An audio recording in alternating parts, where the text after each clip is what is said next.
क्योंकि जो बन जानी है ना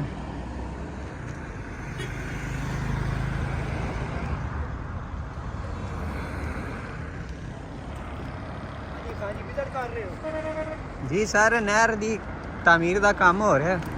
तो वीडियो लै रहे हैं यादगार क्योंकि मलिक साहब कल नूं फिर जो बन जानी है तो सैटिंग मैटिंग हो जानी है फिर अस अपने बच्चों को विखानी भी तो है ना कि इंज होंदी सी पहले मेरे को इस तो पिछली नहर की भी वीडियो है। अच्छा हाँ इस तो पिछली नहर की भी वीडियो है नहर खाली है ये कंस्ट्रक्शन स्टार्ट हो गई कंस्ट्रक्शन ना ट्रैक्टर ट्राले लगे हुए हैं तो सैटिंग मैटिंग हो रही है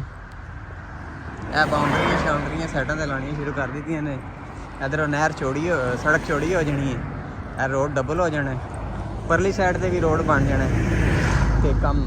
30 ते टुर जाना फिर लोहरी मोल हो जाएगा चलो चोचो पोपो हो जाएगा उस्ताद जी। बाकी सारी जगह है ना दी असी तो नहीं कुछ कर सकते ना जी यार बहरहाल रोड मजेदार हो जाना बन गया ना हाईवे बन गया थोड़ा जहा परे होगा